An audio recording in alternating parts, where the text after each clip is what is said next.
یہی لذت طلبی ہے جو انسان کو حلال لذت سے آگے بڑھا کر حرام میں لے جاتی ہے. یہی راحت طلبی ہے جو انسان کو اللہ کے حکموں کو پورا کرنے میں رکاوٹ بن جاتی ہے. راحت طلبی کی وجہ سے ایک انسان فجر کی نماز چھوڑ کے بستر ہی میں سردی میں رہنا پسند کرتا ہے. کون باہر نکلے, کون سردی میں باہر مسجد کو جائے, کون وہاں پر جا کر ٹھنڈے پانی سے وضو کرے. راحت چاہیے, تکلیف نہیں. کون گرمی کے موسم میں روزہ رکھے, کون اللہ کے دین پر عمل کرتے ہوئے تقوی اختیار کر کے مصیبت میں پڑے. انسان راحت چاہتا ہے. یہ راحت طلبی انسان کو اللہ کے فرائض سے محروم رکھتی ہے, بلکہ اس کے ادا کرنے سے روکتی. اسی طرح سے لذت طلبی ہے, انسان لذتیں چاہتا ہے تو حرام لذتوں کی طلب بھی اس کے دل میں پیدا ہوتی ہے, کیونکہ نفس حدود نہیں جانتا ہے. انسان کا نفس حدیں نہیں جانتا ہے, بلکہ اس کے اندر رغبت ہوتی ہے کہ جس چیز سے منع کیا جائے اس کا تجربہ کر کے دیکھیں. ابن جوزی رحمۃ اللہ علیہ فرماتے ہیں, اگر کسی آدمی سے کہا جائے کہ دن بھر بھوکا رہے تو آسان ہے, لیکن سامنے جو کنکریاں پڑی اس کو مت اٹھا بولے تو زیادہ اس کے اندر بے چینی پیدا ہوتی کہ کسی طرح سے اس کو ہاتھ میں اٹھائے کنکریوں کو. جس چیز سے انسان کو روکا جائے اس کی رغبت پیدا ہوتی ہے. نفس انسان کو ممنوع چیزوں کی طرف لے جانے والا بنتا ہے. یہ لذت بھی ٹرائی کر, یہ بھی کر, منع ہے تو بھی کرنے کے لیے کہتا ہے. انسان کا نفس اس کا بہت بڑا دشمن ہے. ان النفس لامارۃ بالسوء, اللہ نے کہا کہ یقیناً نفس انسان کو برائی ہی کا حکم دیتا ہے. نفس انسان کو برائی کا حکم دیتا ہے. اللہ تعالیٰ قرآن کریم میں فرماتا ہے وَلَا تَتَّبِعِ الْهَوَىٰ فَيُضِلَّكَ عَنْ سَبِيلِ اللَّهِ, خواہشات کی پیروی مت کر. انسان اپنی چاہتوں کی پیروی کرنے لگ جائے تو کیا ہوگا؟ جو میرا دل چاہتا میں کروں گا. بعض لوگوں کا دین یہ ہوتا ہے, میرے دل میں جو آئے گا میں کروں گا. دل بولے گا نماز پڑھ تو پڑھوں گا, دل بولے گا روزہ رکھ تو رکھوں گا, میرے دل کا مالک ہوں, میں جو چاہوں گا کروں گا, مجھے جو اچھا لگتا ہے میں کرتا ہوں. کسی جلوس میں جانا اچھا لگا تو چلا گیا, میرا دل جو کہے گا میں کروں گا. اگر انسان اس کو اصول بنا لے ایسا انسان بے دین ہو جاتا ہے. اللہ تعالیٰ قرآن کریم میں فرماتا ہے وَلَا تَتَّبِعِ الْهَوَىٰ, خواہش کی پیروی مت کر. کیا ہوگا؟ فَيُضِلَّكَ عَنْ سَبِيلِ اللَّهِ, یہ چیز تجھے اللہ کے راستے سے بھٹکا دے گی. خواہشات کی, چاہتوں کی پیروی کرنے والا انسان اللہ کے راستے سے یعنی صراط مستقیم سے یعنی اللہ تک لے جانے والے راستے سے یعنی جنت کے راستے سے محروم ہو جاتا ہے. وَلَا تَتَّبِعِ الْهَوَىٰ فَيُضِلَّكَ عَنْ سَبِيلِ اللَّهِ إِنَّ الَّذِينَ يَضِلُّونَ عَنْ سَبِيلِ اللَّهِ لَهُمْ عَذَابٌ شَدِيدٌ بِمَا نَسُوا يَوْمَ الْحِسَابِ, یقیناً وہ لوگ جو اللہ کی راہ سے بھٹک جاتے ہیں ان کے لیے بڑا سخت عذاب ہے, اس وجہ سے کہ وہ آخرت کے دن کو بھلا بیٹھے. انہوں نے آخرت کے دن کو بھلا دیا. ایک انسان جب خواہشات کی پیروی کرتا ہے تو آخرت اس کی نگاہ سے اوجھل ہو جاتی ہے, صرف لذتیں اس کے سامنے ہوتی ہیں, اس کے سامنے انجام نہیں ہوتا ہے. کیوں؟ وہ لذتوں کو دیکھ رہا ہوتا ہے کہ بس آج مجھ کو یہ لذت چاہیے, اس کا انجام کیا ہے اس کو نظر انداز کر دیتا ہے. اور ایسا انسان اللہ سے بھی دور ہو جاتا ہے, جنت سے بھی دور ہو جاتا ہے. نفسانی خواہشات, نفسانی لذتوں کا طالب ہونا ایک انسان کے لیے جہنم کا اور بے دینی کا ذریعہ بنتا ہے. اللہ کے نبی صلی اللہ علیہ وسلم فرماتے ہیں ان مما اخشى علیکم شہوات الغی فی بطونکم وفروجکم ومضلات الہوى. امام الطبرانی نے اس کو روایت کیا ہے. آپ فرماتے ہیں جس چیز کا مجھے تم پر سب سے زیادہ خوف ہے وہ کیا ہے؟ شہوات الغی فی بطونکم وفروجکم, پیٹ اور شرمگاہ کی وہ خواہشات جو سرکشی پر مبنی ہیں, حدود پار کر کے ایک انسان اللہ کی حدوں کو پار کر کے سرکشی اختیار کر کے اپنے پیٹ کی اور اپنی شرمگاہ کی لذتوں کو پورا کرے, ایسی شہوتیں. اور وہ مضلات الہوى, اور خواہشات, ذہنی گھڑے ہوئے فلسفے, ذاتی بنائے ہوئے اصول, ان اصولوں کے پیچھے چل کر گمراہ ہونے والا انسان. کہ ایسی خواہشات, ایسی رائے, ایسے فلسفے جو انسان کو بھٹکا دیں. تو ایک تو لذتیں اور دوسرے فلسفے, یہ دو چیزیں ایسی ہیں جو انسان کو بھٹکا دیتی ہیں. بعض لوگوں کو آپ نے دیکھا ہوگا کہ وہ اپنے طور پر طے کرتے ہیں کہ کیا کرنا ہے کیا نہیں کرنا, کیا اچھا ہے کیا برا ہے, مجھے کیا پسند ہے کیا پسند نہیں ہے, اس میں شریعت کی کوئی رعایت نہیں کرتے ہیں. اور جو دل چاہتا ہے, جو لذتیں دل چاہتا ہے وہ ساری لذتیں اس کو دیتے ہیں. لذتوں کا عادی ہونا انسان کو ہلاک کرتا ہے. ایک وہ انسان ہے جو با اصول ہو, جو اصول پسند ہو, اور دوسرا وہ انسان ہے جو لذت پسند ہو, راحت پسند ہو. ایسا انسان کبھی کامیاب نہیں ہوتا ہے. ایسا انسان دنیا میں کبھی عزت نہیں پاتا ہے. دنیا میں عزت چاہے دین کا معاملہ ہو یا دنیا کا, وہی انسان عزت پاتا ہے جو پابند ہو, ڈسپلن ہو, اصول والا ہو. اور اصول والا ہونے کا مطلب یہ ہے کہ ایک انسان اصول کی بنیاد پر خواہشات کو پیچھے رکھے, اصول کو مقدم رکھے, قاعدے کو آگے رکھے, فائدے کو پیچھے رکھے. لیکن اگر ایک انسان خواہشات کے پیچھے چلنے والا بن جائے, ایسا انسان دنیا اور آخرت میں ناکام ہوتا ہے اور نتیجے میں حق سے, دین سے دور ہو جاتا ہے. کتنے لوگ ہیں آپ نے دیکھا ہوگا کہ دین کو بیچ دیتے ہیں دنیا کی وجہ سے, لذتوں کی وجہ سے. لہذا ایک بہت خطرناک چیز جیسے کہ آگے بھی آئے گا.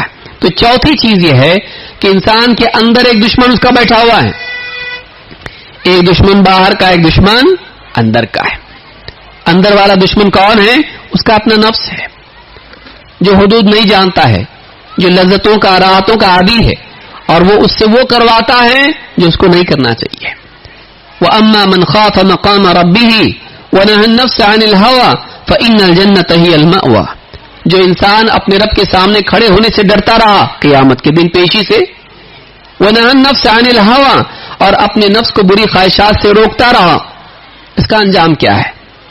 فَإِنَّ الْجَنَّةَ هِيَ الْمَأْوَى, اس کا ٹھکانہ جنت ہے, اس کا ٹھکانہ جنت ہے. جنت میں جانے کے لیے دنیا کی جنت سے محرومی کے لیے تیار ہونا پڑے گا اگر اللہ حکم دے دے. اگر اللہ کو پسند نہیں تو یہاں کی حرام لذتیں جب اللہ نے منع کر دیا ان کو چھوڑنے کی آمادگی انسان میں ہونا چاہیے. اور روزہ ہم کو یہی سکھاتا ہے کہ اللہ اگر تو حکم دے دے, دل بہت چاہ رہا ہے, دل نہیں پیٹ بھی چاہ رہا ہے, لیکن اے اللہ میں پیاس بھوک کی تکلیف برداشت کر لوں گا, حلال کھانا حلال پانی نہیں پیوں گا. حلال چیز بھی اگر تو حکم دے دے نہیں, کیونکہ تیرا حکم ہے. روزہ اسی کا سبق ہے کہ ایک انسان اللہ کی خاطر اپنے اندر سے جو چاہت پیدا ہو رہی ہے, جو ڈیمانڈ اندر سے آ رہی ہے, اس کو روکنے والا بنے. جب تک آدمی یہ نہیں کرتا ہے وہ واقعی دین پر جم نہیں سکتا ہے. یہی وہ چاہتے ہیں, یہی وہ لذتیں جو انسان کو دین سے بھٹکا دیتی ہیں. کتنے لوگ مدارس سے فارغ ہوتے ہیں دستار بندی ہونے کے باوجود, اپنے جاب کو بچانے کے لیے, لوگوں کا دل پہ حکومت کرنے کے لیے, اپنی گدی کو بچانے کے لیے کتنے شرکیہ کاموں کو ایمان قرار دیتے ہیں اور کتنی بدعات کو دین قرار دیتے ہیں. کتنے حق کی باتوں کو چھپا جاتے ہیں. کیا چیز ہوتی ہے؟ دنیا کی لذتیں. اس کی وجہ سے انسان بہت سارے محرمات کا مرتکب ہو جاتا ہے, اللہ کے دین کا دشمن, اللہ کا دشمن بن جاتا ہے, وہ تحریفات کرنے والا بن جاتا ہے. یہ کوئی معمولی چیز نہیں, بہت خطرناک چیز ہے. تو انسان کا نفس انسان کو کمزور کرتا ہے, اور اس نفس کی کمزوری کا فائدہ ایک دوسرا دشمن اٹھاتا ہے جو باہر والا ہے. وہ کون ہے؟ شیطان. جو پانچویں چیز جو انسان کو دین سے دور لے جاتی ہے وہ شیطان کی ترغیبات اور اس کے وسوسے ہیں. وہ ابدی دشمن ہے, کبھی دوست بننے والا نہیں, وہ کبھی دوست بننے والا نہیں ہے. اس کی ہدایت کی دعا کرنا فضول ہے, کیونکہ اللہ نے اس کے بارے میں بتا دیا ہے کہ تمہارا دشمن ہے, تم اس کو اپنا دشمن ہی بنائے رکھو. اللہ تعالیٰ قرآن کریم میں فرماتا ہے ان الشیطان لکم عدو فاتخذوه عدوا انما يدعو حزبه ليكونوا من اصحاب السعیر. اللہ تعالیٰ فرماتا ہے شیطان تمہارا دشمن ہے. ان الشیطان لکم عدو, جس کو اللہ تعالیٰ دشمن بتائے اس کی دشمنی کبھی ختم ہو سکتی ہے؟ نہیں, وہ ہمیشہ دشمن رہنے والا, کبھی دوست نہیں. ان الشیطان لکم عدو فاتخذوه عدوا, تم بھی اس کے ساتھ دشمنی ہی کا معاملہ رکھو, تم بھی اسے اپنا دشمن بنائے رکھو. آدمی دشمن کی بات مانتا؟ اگر کوئی دشمن آ کے آپ سے کہے ذرا چل اندھیرے میں رات کے وقت میں کہے ذرا گھوم کے آئیں گے, جائیں گے آپ اس کے ساتھ؟ نہیں. لیکن شیطان انسان کو جہاں لے جاتا ہے انسان اس کے ساتھ جاتا ہے.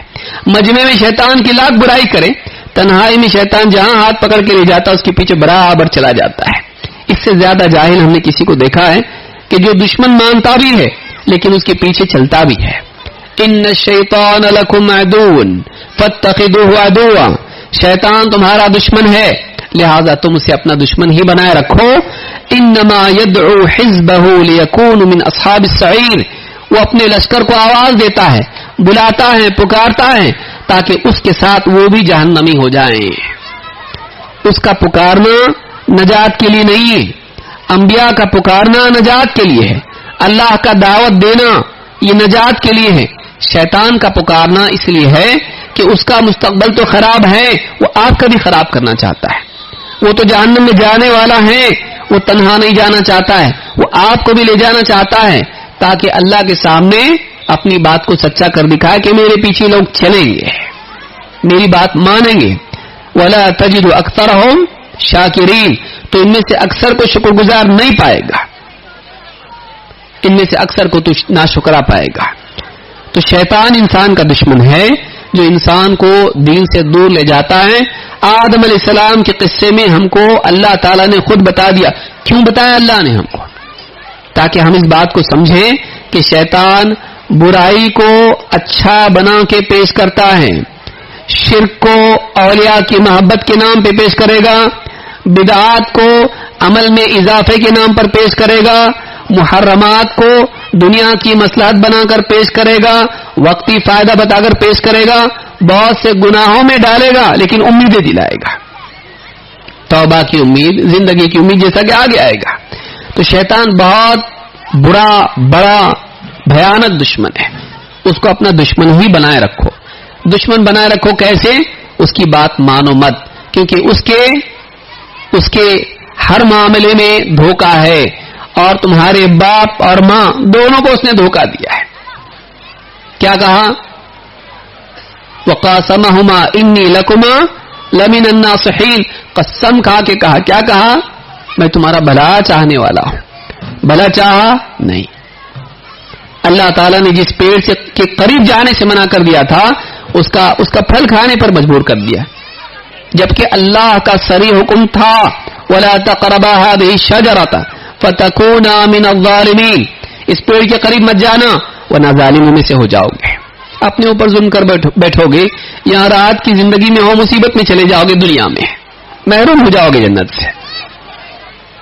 اللہ تعالیٰ نے منع کیا تھا, لیکن شیطان آ کے کیا کہا؟ یہ پیڑ بہت اچھا ہے, یہ کھاؤ گے فرشتوں جیسے بن جاؤ گے, بادشاہت ملے گی, ہمیشہ کی زندگی ملے گی. اس کے فضائل بیان کیے جس سے اللہ نے منع کیا تھا. اور یہ ہمیشہ قیامت تک شیطان کرتا رہے گا.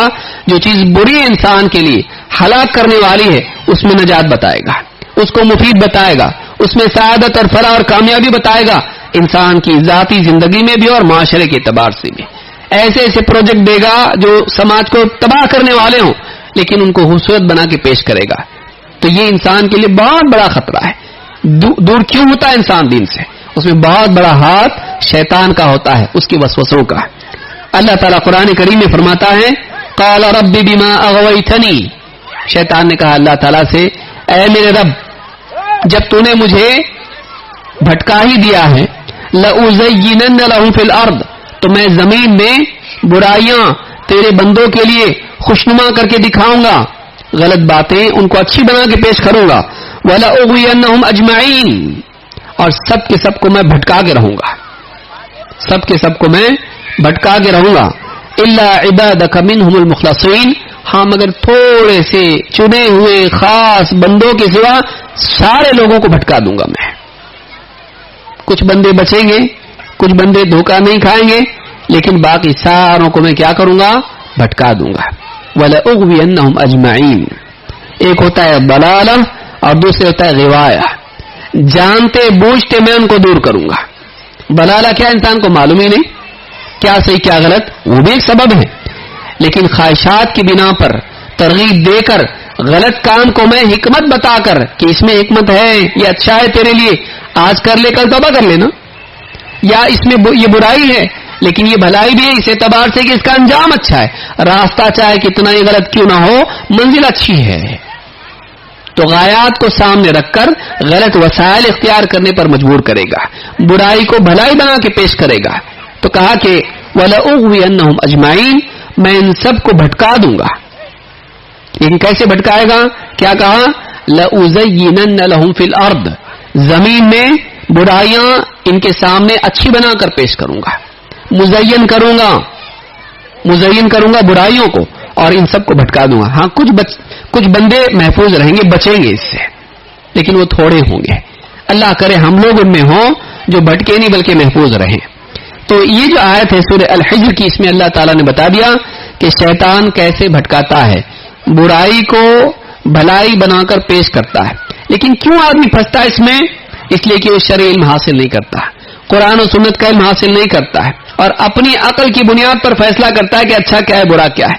اسی لیے بہت سارے بدعات میں مبتلا لوگوں کو آپ پوچھیں کہ کیوں کرتا ہے, وہ اس میں غلط کیا ہے؟ اچھا ہے نا, اچھا ہے, فاتحہ دے رہا ہے, قرآن پڑھ رہا ہے, مٹھائی تقسیم کر رہا ہے, مرے ہوئے کے ساتھ میں رحم کر رہا ہے, کیا مسئلہ ہے؟ قرآن خوانی کر رہا ہے, یا نبی کے نام پر جلوس نکال رہا ہے, کیا برا ہے اس کے نزدیک؟ نبی کی محبت تازہ ہوتی ہے, سارے عالم کو پیغام ملتا ہے, اور سارے فضائل جو اس کے گھڑے ہوئے ہیں قرآن سنت میں کہیں نہیں ہے. اس کی تعویلات, اس کی تشریحات آتی کہاں سے ہے؟ شیطان اس کے دل میں ڈالتا ہے. بہت ساری باتیں نبی کریم صلی اللہ علیہ وسلم سے محبت ایمان کا حصہ ہے. اعمال کی کثرت اچھی بات ہے, لیکن پہلے یہ تو دیکھا جائے کہ جو کام یہ کر رہا ہے قرآن و سنت سے ثابت ہے کہ نہیں, اور سلف کا اس پر عمل رہا کہ نہیں, جسے آپ نے اس سے پہلے بھی سنا. یہ بہت ضروری ہے. تو شیطان انسان کو گناہوں میں, برائیوں میں کبھی اندھیرے کے راستے سے اور کبھی اجالے کے راستے سے بھی آتا ہے. کچھ نورانی اندھیرے بھی ہوتے ہیں اس کے پاس کہ وہ بھلائیاں پیش کرتا ہے, برائیوں کو بھلائی بنا کر پیش کرتا ہے, اور آدمی اس میں دھوکے میں آ کر حق سے, صراط مستقیم سے, نبوی منہج سے دور ہو جاتا ہے. تو ایک وجہ, بہت بڑی وجہ شیطان ہے. نمبر 6, انسان کے بگاڑ کی, بے دینی کی, دین سے دوری کی ایک وجہ کیا ہے؟ تسویف. انشاءاللہ دیندار بنیں گے. کب؟ حج کو جا کے آنے دو, بیٹی کی شادی ہونے دو, نکاح تو ہونے دو, جاب تو لگنے دو, حالات تھوڑے سازگار ہونے دو. تو ایک انسان کیا کرتا ہے, اگر کوئی کہے کہ بھائی دین پہ چلو, نماز پڑھو, اللہ کا حکم پورا کرو, سنتوں پر عمل کرو, بدعات سے بچو, شرک چھوڑو, کرو, دین پہ چلو, تو آدمی کیا کہتا ہے؟ انشاءاللہ کریں گے, ضرور کریں گے, دعا کیجیے. آپ رزق کے معاملے میں نہیں بولتا ایسا, انشاءاللہ جائیں گے, دیکھیں گے, آپ دعا کیجیے. مولوی صاحب کہیں اللہ رزق دینے والا ہے, ہدایت کے معاملے برابر بولتا ہے. کیا بولتا ہے؟ مولوی صاحب کہیں دیکھو نماز کو آؤ, کتنے دن سے آپ کو دیکھا نہیں فجر میں, کیا کرتے گھر میں؟ تو آپ دعا کرو, انشاءاللہ کبھی نہ کبھی اللہ توفیق دے گا. آپ بھی تو کوشش کرو, آپ دعا تو کرو. لیکن رزق کے بارے میں اگر خطبے میں امام صاحب بول دیں رزق انسان کے ہاتھ میں نہیں ہے, اللہ تعالیٰ جس کو چاہے گا رزق, کیا بیان کرتے ہیں امام صاحب؟ نہیں کرے تو ہوتا گیا, نہیں کرے تو ملتا گیا. ہاں جنت ملتی ہے لیکن رزق نہیں ملتا. آپ سوچئے, یعنی دین کے بارے میں تیرا اصول یہ ہے کہ اللہ چاہے گا تو ملے گا, اور دنیا کے بارے میں تیرا اصول کیا ہے کہ ہم کو کرنا پڑے گا. یہ جو تفریق ہے یہ تفریق نہیں ہے, دونوں اللہ کی توفیق سے ملتا ہے, لیکن دونوں کے لیے انسان کو کوشش بھی کرنا پڑتا ہے. اونٹ کو باندھ اور اللہ پہ توکل کر, چاہے دینی معاملہ ہو یا دنیوی معاملہ ہو, انسان کو اللہ پر بھروسہ, اللہ سے استعانت دونوں کرنا چاہیے, اسی کے ساتھ کوشش بھی کرنا چاہیے. لیکن آدمی دین کے معاملے میں کوشش نہیں کرتا, دنیا کے معاملے میں ایسے کوشش کرتا ہے جیسے یہاں پر ہمیشہ رہنا, اس کو کبھی موت آنے والی نہیں ہے. اور جب دین کا معاملہ سامنے ہے تو کیا کرتا ہے؟ کل سے انشاءاللہ, کل سے, آج تو چلا گیا کیسے ہی, کل سے انشاءاللہ دین پہ چلوں گا, اگلے جمعہ سے, اگلے رمضان سے, حج کے بعد سے, تھوڑا سا ٹھیک ہونے سے, یا بیوی یعنی نکاح ہونے کے بعد سے. آدمی داڑھی نہیں رکھتا, نوجوان اس کو بولے داڑھی رکھو, کہ تھوڑا نکاح تو ہونے دو, نکاح کے بعد فری ہو جاؤں گا. لڑکیاں نہیں مل رہی, لڑکیاں کیا بولتی ہیں؟ گاڑی والا چاہیے, داڑھی والا نہیں. بعض لڑکیوں کا حال کیا ہوتا ہے, گاڑی والا ہو, داڑھی والا نہیں ہو. تو بہت سارے داڑھی والے بھی کیا کرتے ہیں, داڑھی پوری مونڈتے نہیں ہے, تھوڑی کٹوا دیتے ہیں, نہ ادھر کے رہے نہ ادھر کے رہے, نہ مونڈنے والا اور نہ رکھنے والا, بیچ میں, یہ بھی خوش وہ بھی خوش, کوئی بولے نہیں داڑھی نہیں. لیکن ایسی بھی داڑھی نہیں کہ بیوی کے لیے رکاوٹ بن جائے قبول کرنے میں, لڑکی کے لیے. کتنے لوگ ہیں, کتنے معاملات زندگی کے ہیں, حرام میں کوئی پڑا ہوا ہے, نکلو بولیں گے نہیں نکلتا ہے. کوشش کر رہا ہوں مول صاحب, کوشش کر رہا ہوں. وہ کوشش کرتے کرتے موت کا فرشتہ آ کے اس کو لے جاتا. کوشش دھری کی دھری رہ جاتی ہے اور آدمی نہیں کر پاتا ہے. لہذا تسویف ایک بہت بڑا مسئلہ ہے. کریں گے لیکن آئندہ، ابھی نہیں. اور ٹالتے ٹالتے ٹالتے انسان بے دینی کی زندگی جیتے جیتے اسی حال میں مر جاتا ہے. اس تعلق سے آپ دیکھیں حسن بصری رحمۃ اللہ علیہ فرماتے ہیں ایاک والتسویف فإنک بیومک ولست بغد. خبردار تسویف سے بچ، سوفا آئندہ کریں گے آئندہ کریں گے، اس سے بچ، اس لیے کہ آج تیرے اختیار میں ہے، کل تیرے اختیار میں نہیں ہے. کون دیکھا تو کل رہے گا کہ نہیں رہے گا. بہت سارے لوگ صبح میں ملے، جاب پہ جا رہا تھا، کیسے، ٹھیک ہے، ہاں الحمدللہ، اور شام میں معلوم پڑا کہ فلاں کا جنازہ آ گیا. ارے گھبرا جاتا ہے آدمی. صبح تو دیکھا تھا، ہاں بولا تو شام کو ملیں گے انشاءاللہ چائے کی پیالیوں پہ ہوٹل میں، لیکن راستے میں ایکسیڈنٹ ہو گیا، ہارٹ اٹیک آ گیا اور آدمی دنیا سے چلا گیا. زندگی کا کوئی بھروسہ نہیں. کل والے دنیا سے چلے جاتے ہیں، اکثر کل آتا نہیں ہے. ٹالنے سے آدمی، ٹالنے کی وجہ سے بے دینی پر جیتے جیتے اسی حال میں چلا جاتا اور توفیق نہیں ملتی ہے. اللہ تعالیٰ قرآن کریم میں فرماتا ہے ان الذین ارتدوا علی ادبارہم من بعد ما تبین لہم الہدی. وہ لوگ جو اپنی پیٹھ پھیر کے دین سے دور ہو گئے جبکہ حق ہدایت ان کے لیے واضح ہو چکی تھی. الشیطان سول لہم واملا لہم. شیطان نے کیا کر دیا؟ دو چیزیں کی. ایک، ان کے لیے برائی کو خوشنما بنا کے پیش کیا، برائی کو ان کے لیے آسان کر دیا. سول لہم واملا لہم، اور ان کو لمبی مدت کی تمنا آرزو دلا دی. ان کے لیے کیا کیا؟ املا لہم. اس تعلق سے امام شوکانی کہتے ہیں ان الشیطان مد لہم فی الامل ووعدہم طول العمر. شیطان نے کیا کیا؟ امیدیں باندھ دی لمبی لمبی، جیئیں گے انشاءاللہ، بڑھاپے میں سب کروں گا میں، ایک پروجیکٹ نہیں باقی رہے گا، سارے پروجیکٹ کروں گا. بڑھاپا آیا نہیں، جوانی میں چلا گیا. اور کہا کہ ووعدہم طول العمر، اور شیطان وعدہ کرتا ہے. کیا وعدہ کرتا ہے؟ لمبی زندگی ملے گی تجھ کو. ہے نا ٹائم اتنی جلدی کیا ہے؟ بعض اوقات انسان کو شیطان دل میں کیا ڈالتا ہے؟ اتنی جلدی دیندار بن کے کیا کرے گا تو، اتنی لمبی عمر ہے، ابھی جتنی مزہ لینا ہے لے لے، جب بڑھاپا آئے گا دین پہ چلنا، دوسرا کام کیا رہے گا؟ تب پہلی صف میں پڑھنا، سب کچھ کرنا، ہر چیز کرنا. ابھی اتنی جوانی کی لذتیں چھوڑ کے تو جا رہا ہے اس میدان میں، مت جا. ابھی دنیا کی بھی جنت لے، آخرت کی بھی جنت لے. کیسے؟ دنیا میں جوانی کی عمر میں یہاں کا سارا انٹرٹینمنٹ، ساری لذتیں، حلال حرام سب جیت لے، سب حاصل کر. اور پھر بڑھاپا جب آئے گا توبہ کر لے، استغفار کر لے، سدھار اپنے اندر لے کر اور اچھا جی کے مر جا. یہ بھی ملا وہ بھی ملا، لیکن بہت سارے لوگوں کو ملتا نہیں ہے. ہم کو کیا معلوم ہے بڑھاپا ملے گا کہ نہیں ملے گا؟ کتنی عمر ہماری ہم کو معلوم ہے؟ اللہ سے ہم نے وعدہ لیا ہے کہ ہم کو اللہ تعالیٰ لمبی عمر دے گا، ہم کو نہیں معلوم. کتنے لوگ جوانی میں چلے جاتے ہیں. تو بعض اوقات شیطان انسان کے دل میں یہ چیزیں ڈالتا ہے، تو اس سے شیطان کی ترغیبات اور انسان کا مستقبل کے اعتبار سے آئندہ کروں گا، یہ بھی انسان کو دین پر آنے سے روکے رکھتا ہے. کتنے لوگ حج کروں گا مالدار ہوتے ہیں لیکن دنیا سے چلے جاتے ہیں، حج نہیں کر پاتے ہیں. فرض ان پر ہوتا ہے لیکن نہیں کر پاتے. کیوں؟ ابھی بیٹے کی شادی ہے، ابھی فلانی چیز ہے، کمپنی کا کام تھوڑا ایسا ہے، کرتے کرتے کرتے تھوڑا گھر کنسٹرکشن کر رہا ہوں، اس پہ ہاتھ من فضل ربی لکھ کے پھر سیدھا نکل رہی ہے. آدمی ٹالتا رہتا ہے یہاں تک کہ وہ سب کو ٹال سکتا ہے، موت کے فرشتے کو ٹال سکتا نہیں، اور انسان کی زندگی ختم ہو جاتی ہے. تو تسویف ایک بہت بڑا مسئلہ ہے جس کی وجہ سے انسان دین پر آنے سے رکا رہتا ہے، بے دینی کی زندگی گزار کے یہاں سے چلا جاتا ہے.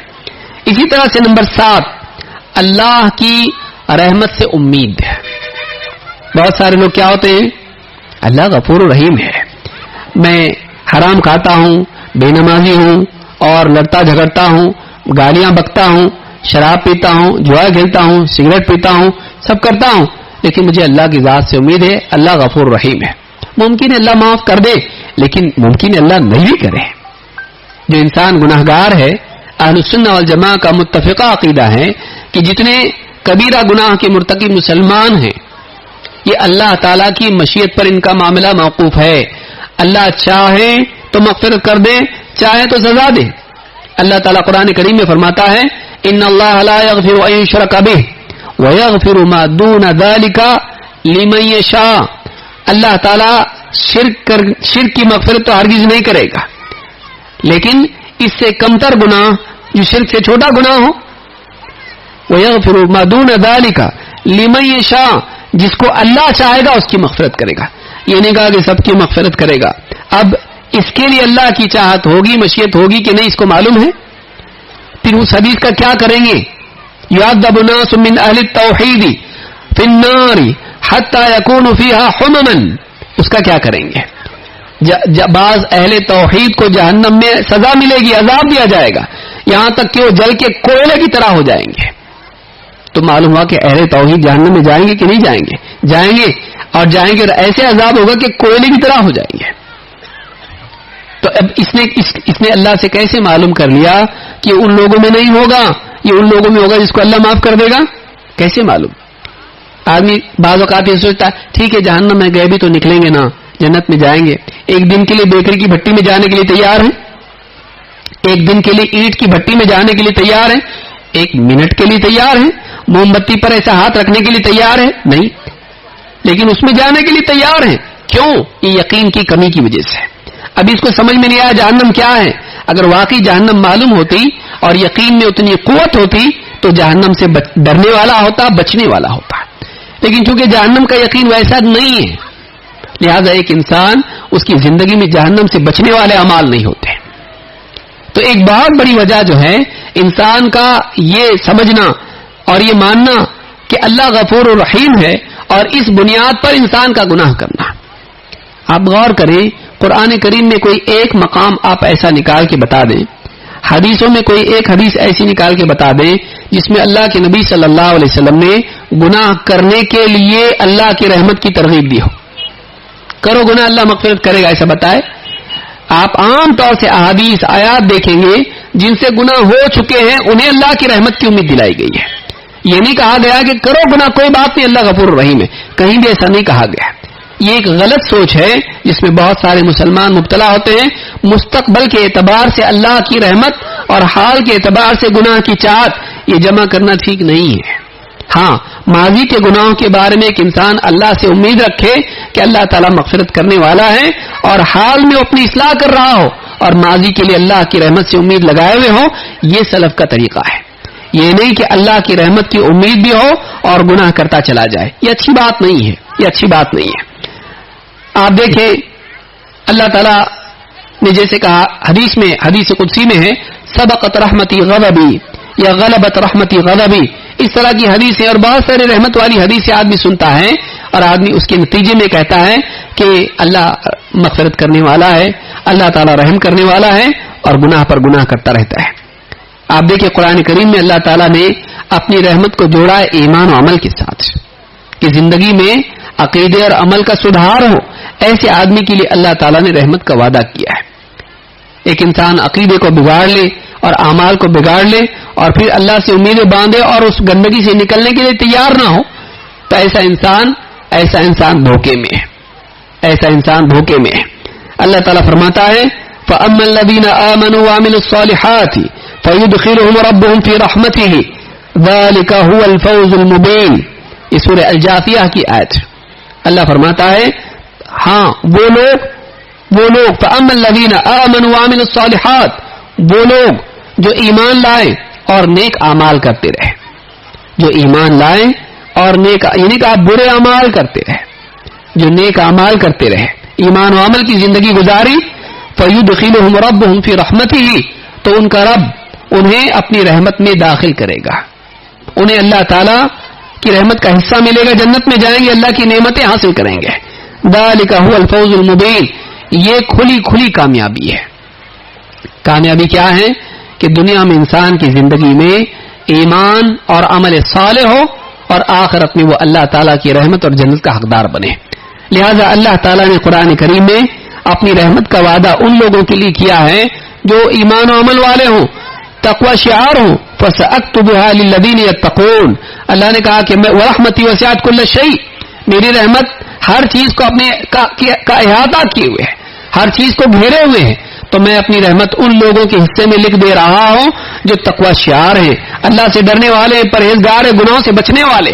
فَأَمَّا الَّذِينَ آمَنُوا وَعَمِلُوا الصَّالِحَاتِ، وہ لوگ جو ایمان لائے اور نیک اعمال کرتے رہے، جو ایمان لائے اور نیک، یعنی کہ آپ برے اعمال کرتے رہے، جو نیک اعمال کرتے رہے، ایمان و عمل کی زندگی گزاری، فَيُدْخِلُهُمْ رَبُّهُمْ فِي رَحْمَتِهِ، تو ان کا رب انہیں اپنی رحمت میں داخل کرے گا، انہیں اللہ تعالیٰ کی رحمت کا حصہ ملے گا، جنت میں جائیں گے، اللہ کی نعمتیں حاصل کریں گے.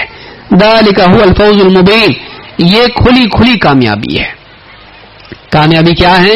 کہ دنیا میں انسان کی زندگی میں ایمان اور عمل صالح ہو اور آخرت میں وہ اللہ تعالیٰ کی رحمت اور جنت کا حقدار بنے. لہذا اللہ تعالیٰ نے قرآن کریم میں اپنی رحمت کا وعدہ ان لوگوں کے لیے کیا ہے جو ایمان و عمل والے ہوں، تقوی شعار ہوں. فَسَأَكْتُبُهَا لِلَّذِينَ يَتَّقُونَ، اللہ نے کہا کہ وَرَحْمَتِي وَسِعَتْ كُلَّ شَيْءٍ، میری رحمت ہر چیز کو اپنے کا احاطہ کیے ہوئے ہے، ہر چیز کو گھیرے ہوئے ہیں، تو میں اپنی رحمت ان لوگوں کے حصے میں لکھ دے رہا ہوں جو تقوی شعار ہیں، اللہ سے ڈرنے والے، پرہیزگار ہیں، گناہوں سے بچنے والے. یہ نہیں کہا کہ میں اپنی رحمت ان لوگوں کے لیے لکھ رہا ہوں جو جی چاہے وہ گناہ کریں اور اللہ سے امیدیں باندھ لیں. اللہ نے ایسا نہیں کہا. اللہ کو غصہ آتا ہے جب بندہ اللہ کی حرام کام کا ارتکاب کرتا ہے.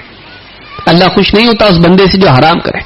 آپ خوش ہوتے ہیں آپ کی اولاد، آپ کا خادم، آپ کا غلام آپ کا حکم ہے اور آپ اس کے ساتھ نرمی کا معاملہ کریں اور وہ آپ کی نافرمانی اس وجہ سے کریں کہ آپ نرم ہیں، آپ رحم کرنے والے ہیں، اس کو بنیاد بنا کر وہ اس کو عادت بنا لیں کہ آپ کی نافرمانی کریں، آپ پسند کریں گے اس کو. اور آپ کہیں کیوں میری بات نہیں مانتا، کہ آپ بہت رحم والے ہیں، آپ پسند کریں گے اس بات کو. آپ سوچیں اللہ رب العالمین اس سے کئی زیادہ حقدار ہے اس چیز کا کہ اللہ کی فرما برداری کی جائے. ورنہ اللہ کے سارے نبی ہم کو سکھاتے خوب گناہ کرو، اللہ سے امید رکھو، کیونکہ اللہ غفور رحیم ہے. کیوں سکھایا اللہ کے نبی صلی اللہ علیہ وسلم نے؟ کیوں تقوی کی آیات نازل ہوئی؟ شروع قرآن میں بتا دیا گیا ذالک الکتاب لا ریب فیہ ھدی للمتقین، یہ کتاب ان لوگوں کے لیے ہدایت ہے جو تقوی شعار ہیں، گناہوں سے بچنے والے لوگ ہیں، اللہ کی نافرمانی سے بچنے والے لوگ ہیں. لہذا ایک انسان کا گناہ پر گناہ کیے جانا اور اللہ تعالیٰ کی رحمت سے امید رکھنا اچھی چیز نہیں ہے. ہاں ماضی کے گناہوں کے لیے ایک انسان امید رکھے یہ سمجھ میں آتا ہے، لیکن گناہ کرتے ہوئے ایک انسان اللہ سے امید رکھے اچھی بات نہیں ہے، اس کو گناہ کو ترک کرنا چاہیے. تو یہ بھی ایک چیز ہے جو بہت سارے لوگوں کو دین سے دور رکھتی ہے. اور اس میں بعض اوقات ضمن یہ بھی شامل کر لیں نبی صلی اللہ علیہ وسلم کی شفاعت اور صالحین کی شفاعت کا عقیدہ. شراب پیے گا، جوا کھیلے گا، ریس کے گھوڑوں کے نمبر لگائے گا، سب کچھ کرے گا، لیکن پھر کیا ہے؟ اللہ والوں کی شفاعت کے ذریعے سے، رسول اکرم صلی اللہ علیہ وسلم کی شفاعت کے ذریعے سے ہم جنت میں چلے جائیں گے. بھائی کتنے بھی گناہگار کیوں نہ ہو، عاشق رسول ہیں، اللہ کے رسولوں سے محبت رکھتے ہیں، اللہ والوں سے محبت رکھتے ہیں، تو ہم کو وہ لوگ اپنے ساتھ سفارش کر کے جنت میں لے جائیں گے، بلکہ قبر میں بھی آئیں گے، منکر نکیر کو مار کے بھگائیں گے.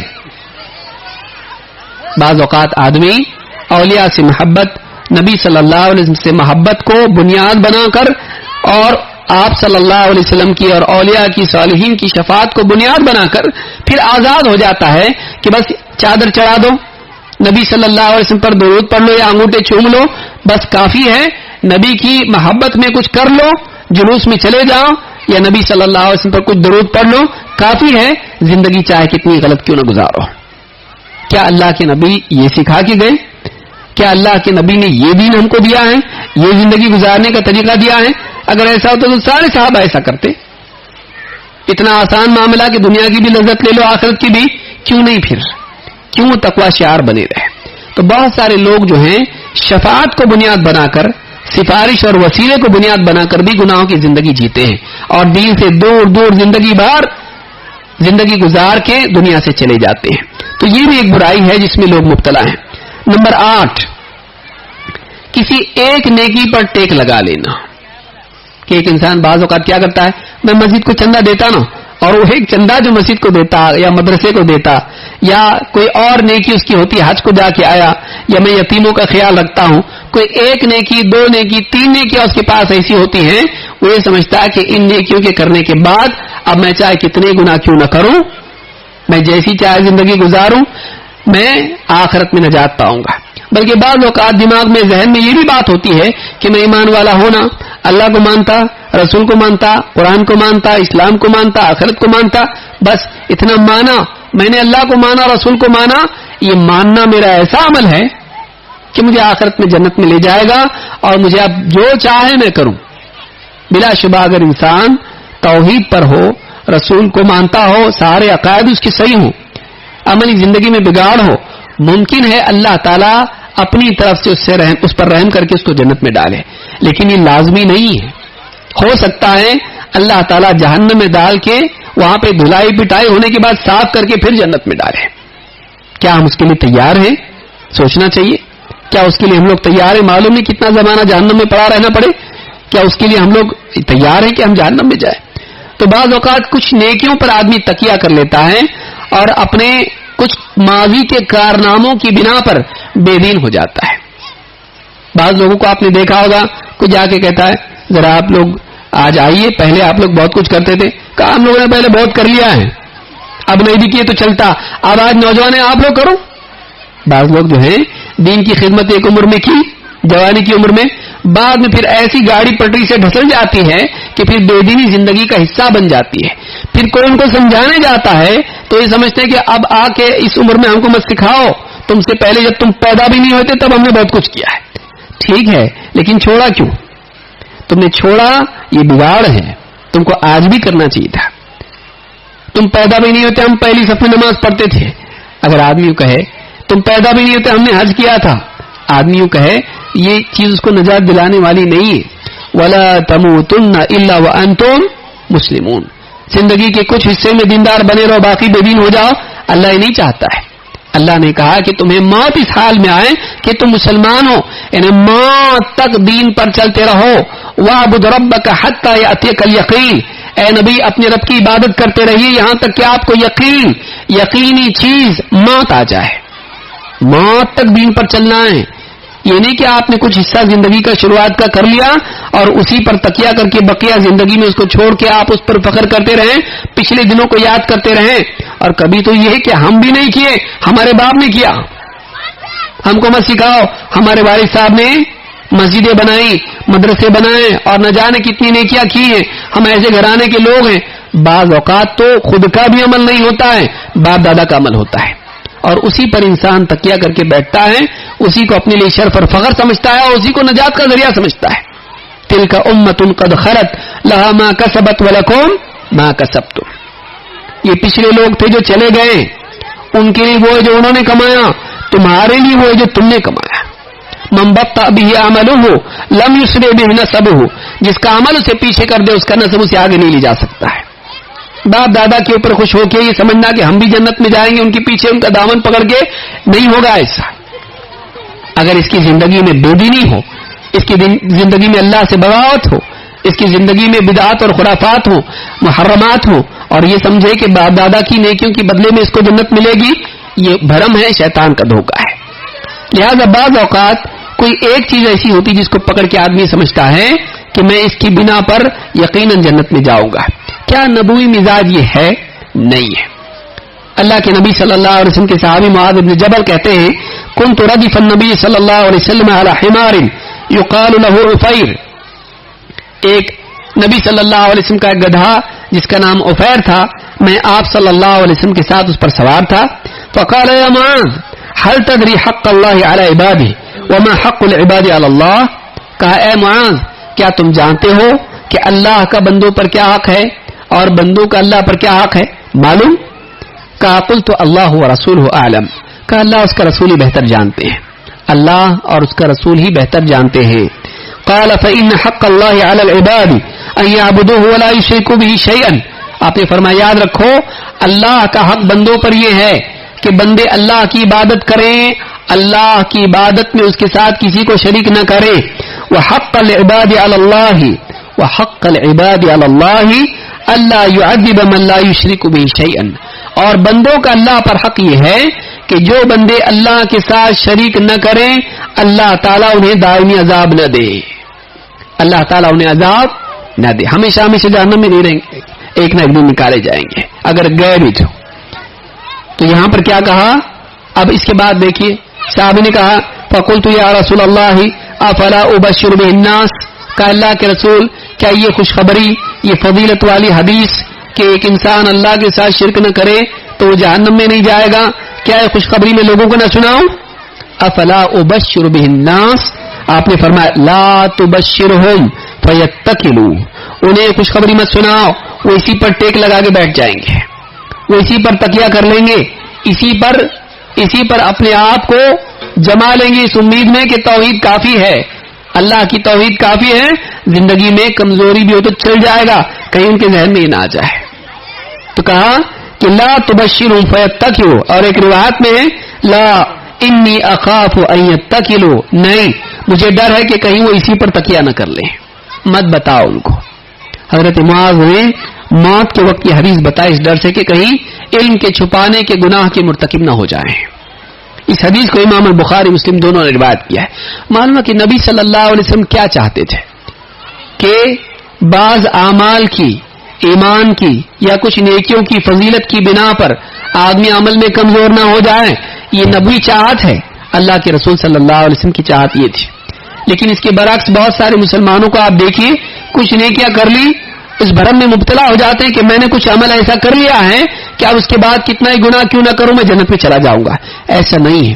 جو اللہ ایک بلی کی وجہ سے ایک عورت کو جہنم میں ڈال سکتا ہے، اور ایک کتے کی پانی پلانے کی وجہ سے وہ ایک عورت کو جنت میں ڈال سکتا ہے، اس کی مغفرت کر سکتا ہے۔ اللہ تعالیٰ جو چاہے کرتا ہے، وہ چاہے تو ایک نیکی کی بنا پر مغفرت کر دے، اور وہ چاہے تو ایک گناہ کی بنا پر سزا دے دے۔ اللہ تعالیٰ اب ہمارے حق میں کیا فیصلہ کرے گا ہم کو معلوم، تو ہمارا دل ڈر والا ہونا چاہیے۔ دنیا کے معاملے میں تو ہم ڈر والے ہیں، ہر چیز میں ڈرتے ہیں کہ اگر ایسا نہیں ہوا تو کوئی آدمی کہے بھائی چلو کوئی مسئلہ نہیں، اتنا جلدی کرنے کی ضرورت کیا ہے، ٹرین مل جائے گی، نہیں چھوٹ لی تو اس لیے وقت سے پہلے پہنچو، وہاں برابر وقت سے پہلے پہنچے گا۔ انسان کو دنیا کے معاملات میں ڈر ہوتا ہے، اس لیے سارے احتیاط کرتا ہے، لیکن دین کے معاملے میں سارے احتیاط چھوڑ کے آزاد ہونا پسند کرتا ہے، اور یہ سمجھتا ہے اس کو دھوکہ یہ ہوتا ہے شیطان کی طرف سے، نہیں ایسا نہیں ہوگا، کچھ نقصان نہیں ہوگا۔ دنیا کے معاملے میں ڈرتا ہے۔ کوئی آدمی بول دے بھائی دیکھو شاید پکا نہیں ہاں کل سارے پیٹرول پمپ بند رہنے والے ہیں، پکا نہیں لیکن سنا ہے، اڑتی اڑتی خبر آئی ہے، کیا کرتا ایسا کل تو مجھ کو جانا ہے سفر میں، تو جا کے رات ہی میں پیٹرول بھر کے گاڑی ریڈی رکھتا ہے۔ بولا پکا نہیں ہے، آپ اتنا کیوں احتیاط کیا؟ بولے بند رہا تو اگر خبر صحیح نکلی تو آدمی دنیا کے معاملے میں احتیاط کرتا ہے، لیکن دین کے معاملے میں ہو سکتا ہے کھلا رہے، دنیا کے معاملے میں نہیں۔ کتنی افسوس کی بات ہے کہ جس میں احتیاط کرنا چاہیے اس میں لاپرواہی، اور جس میں لاپرواہی کر سکتا ہے اتنا بڑا نقصان نہیں ہے، اس میں ایسا احتیاط کہ کوئی جیسے کوئی جنت جہنم کا معاملہ ہو۔ یہ ہماری بے دینی کی علامت بھی ہے اور بے دینی کا سبب بھی ہے۔ تو یہ حدیث بتاتی ہے کہ اللہ کے نبی صلی اللہ علیہ وسلم اس بات کو پسند نہیں کرتے تھے کہ انسان کسی ایک چیز پر تکیہ کر کے بے دینی کو زندگی میں آنے کا راستہ ہموار کرے۔ نمبر 9، دین سے دوری کی ایک وجہ دنیا کی پریشانیاں بھی ہوتی ہیں۔ دنیا میں مصیبتیں آ جاتی ہیں، فقر و فاقہ آیا، کل تک تقوی والا تھا، اب سوچ رہا ہے کیوں میرے ساتھ ایسا ہو رہا، دین پہ چل کے بھی ایسا، تو ایک کام کرتے ہیں جانے دو، حرام میں چلے جاتے ہیں۔ کیا فائدہ دین پہ چل کے، رزق میں برکت ہی نہیں ہو رہی بلکہ تنگی آ رہی، تو جانے دو، حرام میں چلے جاتے ہیں۔ کتنے لوگ حرام میں چلے جاتے ہیں، سود میں، جوئے میں، چوری میں، خیانت میں، غبن میں چلے جاتے ہیں تکلیفوں کی وجہ سے۔ بیوی بچوں کو کیا کھلاؤں، ان کو بھوکا نہیں دیکھ سکتا ہے لیکن حرام کھاتے ہوئے دیکھ سکتا ہے، ان کو بھوکا نہیں دیکھ سکتا ہے لیکن حرام کھاتے ہوئے دیکھ سکتا ہے۔ بعض لوگوں کا مزاج یہ ہوتا ہے کہ ان کے نزدیک آخرت کی تکلیف سے بڑھ کے دنیا کی تکلیف ہوتی ہے۔ اللہ تعالیٰ قرآن کریم میں فرماتا ہے وَمِنَ النَّاسِ مَن يَعْبُدُ اللَّهَ عَلَى حَرْفٍ، بعض لوگوں میں سے بعض ایسے بھی ہیں جو کنارے رہ کر اللہ تعالیٰ کی بندگی اختیار کرتے ہیں۔ فَإِنْ أَصَابَهُ خَيْرٌ اطْمَأَنَّ بِهِ، جب اچھے حالات ان پر آتے ہیں، خیر کی چیزیں ان کے ساتھ اچھی چیزیں ہوتی ہیں، مطمئن رہتے ہیں, خوش رہتے ہیں. وَإِنْ أَصَابَتْهُ فِتْنَةٌ انقلب عَلَى وَجْهِهِ, اور اگر ان پر مصیبت آتی ہے, آزمائش آتی ہے, تو پیٹ پھیر کے نکل جاتے ہیں, منہ موڑ لیتے ہیں حق کے راستے سے. انقلب علی وجہہ, منہ پھیر کے چل دیتے ہیں, حق کے راستے کو چھوڑ دیتے ہیں, گمراہی کے راستے پر نکل جاتے ہیں, حق سے دور ہو جاتے ہیں. خسر الدنیا والآخرہ ذلک هو الخسران المبین. اللہ فرماتا ہے یہ دنیا اور آخرت کا خسارہ ہے, یہ دنیا آخرت کا گھاٹا ہے. دنیا میں بھی فیل, آخرت میں بھی فیل. دین سے محرومی فیل, جنت سے محرومی فیل, دونوں اعتبار سے فیل ہے. ذالک هو الخسران المبین, یہ کھلا کھلا خسارہ ہے کہ انسان دونوں جگہ فیل ہو جائے. دنیا میں چاہے لوگوں کے حساب سے کتنا ہی پاس کیوں نہ ہو, جو اللہ کے ہاں فیل تو فیل, ختم. جس کو اللہ فیل بول دے وہ فیل ہے, چاہے ساری دنیا اس کو پاس بولے, کیونکہ اصل فیصلہ کرنے والا اللہ ہے. مالک یوم الدین الیس اللہ بأحکم الحاکمین, اصل فیصلہ کرنے والا اللہ ہے, چاہے دنیا کا معاملہ آخرت کا معاملہ ہو. تو بعض لوگوں کا حال کیا ہوتا ہے, اچھے حالات آئیں, ھذا من فضل ربی ما شاء اللہ تبارک اللہ, لیکن تکلیف کے حالات آئیں, پاؤں پھسل جاتا ہے. جاب ڈھونڈا ڈھونڈا ڈھونڈا, داڑھی کی وجہ سے نہیں ملا, کاٹ دی, گیا. حرام حلال, ایک بار جب انسان کا دل, اس کے اندر ایک چھید پیدا ہو جاتا ہے اور وہ دنیا کے لیے دین کو ترک کر دیتا ہے, پھر ایک کیا 100 چیزیں اس کے لیے آسان ہو جاتی ہیں. تو دنیا کی مصیبت کی وجہ سے انسان بے دین ہو جاتا ہے. اولاد بیمار ہیں, یہ ڈاکٹر وہ ڈاکٹر وہ ڈاکٹر, نہیں ہو رہا علاج. نانی اماں دادی اماں, ساس باپ بھائی, کوئی فلانا رشتہ دار, تو فلانی درگاہ پہ چلو, فلانے بابا کے پاس چلو, ایک بار ٹرائی کر کے دیکھ لو, اس کا گناہ ہمارے اوپر. آدمی کیا کرتا ہے, بیوی بولتی دیکھو بچہ ہے, بچے کی جان کا معاملہ ہے بھائی, بچے کی جان کا معاملہ ہے, سوچو. اب آدمی کیا ہوتا ہے, ہتھیار ڈال دیتا ہے, توحید توحید. لیکن بعض اوقات حالات انسان کو کیا کرتے ہیں, بابا کے پاس گیا, یہ مرغا کاٹو, یہ لیمو رکھو, ایسا کرو, ہلدی ڈالو, پھر سوچتے سوچتے کرتا, نہیں استغفر اللہ بولتے بولتے کرتا ہے, لیکن وہ سب کچھ استغفر اللہ بولتے بولتے شراب پی سکتے ہیں. یہ تو اور بھی اہانت ہے دین کی, کہ اللہ کا نام لیتے ہوئے حرام کام کر رہا آدمی. تو بعض اوقات دنیا کی مصیبتیں انسان کو حرام کی طرف, گناہ کی طرف, بے دینی کی طرف لے جاتی ہے. آدمی دین چھوڑ کے گناہ کے راستے پر نکل جاتا ہے. تو یہ بھی ایک بہت بڑا مسئلہ انسان کے لیے ہے کہ دنیا کی مصیبتیں انسان کو دین سے دور لے جاتی ہیں. نمبر 10, دنیا پرستی, مال کی محبت, مال و جائیداد کی محبت انسان کو دین سے دور کر دیتی ہے. اللہ کے نبی صلی اللہ علیہ وسلم نے فرمایا, ان لکل امت فتنہ وان فتنۃ امتی المال. ہر امت کے لیے ایک فتنہ ہوتا ہے, ہر امت کے لیے گمراہی کا ایک ذریعہ ہوتا ہے, ہر امت کے لیے ایک آزمائش ہوتی ہے, اور میری امت کی آزمائش جس میں بہت سارے لوگ فیل ہوں گے وہ کیا ہے, مال, پراپرٹی, جائیداد, روپیہ پیسہ. دیکھیے کتنے لوگ ہیں, جائیداد ہے, بہنوں کی جائیداد کھا جاتے. کتنے لوگ ہیں زمین ادھر سے ادھر دوسرے کی ہتھیار لیتے, ذرا طاقت ہے, پولیس میں پہچان ہے, سیاست دانی دوست ہیں, دوسرے کی زمین ہڑپ لی. آدمی مال کی محبت میں اللہ کا قانون توڑ دیتا ہے. کتنے لوگ ہیں جو مال کی محبت میں دین بیچ دیتے ہیں. اللہ کے نبی صلی اللہ علیہ وسلم فرماتے ہیں, بادروا بالاعمال فتنا کقطع اللیل المظلم. نیک اعمال میں جلدی کرو فتنوں کے آنے سے پہلے, ایسے فتنے جو اندھیری رات کی طرح تاریک ہوں گے. اندھیری رات جس میں انسان کو سوچتا نہیں ہے کہ راستہ کون سا ہے اور گڑھا کہاں ہے, کھائی کہاں ہے اور راستہ کہاں ہے. بعض اوقات پھسلنے کے اور گڑھے میں جانے کے امکانات ہوتے ہیں اندھیرے کی وجہ سے. ایسی فتنے آئیں گے جن کی وجہ سے انسان گڑھوں میں گر جائے گا, گمراہی کے, ہلاکت کے. بادروا بالاعمال فتنا, فتنوں کے آنے سے پہلے نیک اعمال میں جلدی کرو. ایسے فتنے کقطع اللیل المظلم, اندھیری رات کی طرح تاریک ہو.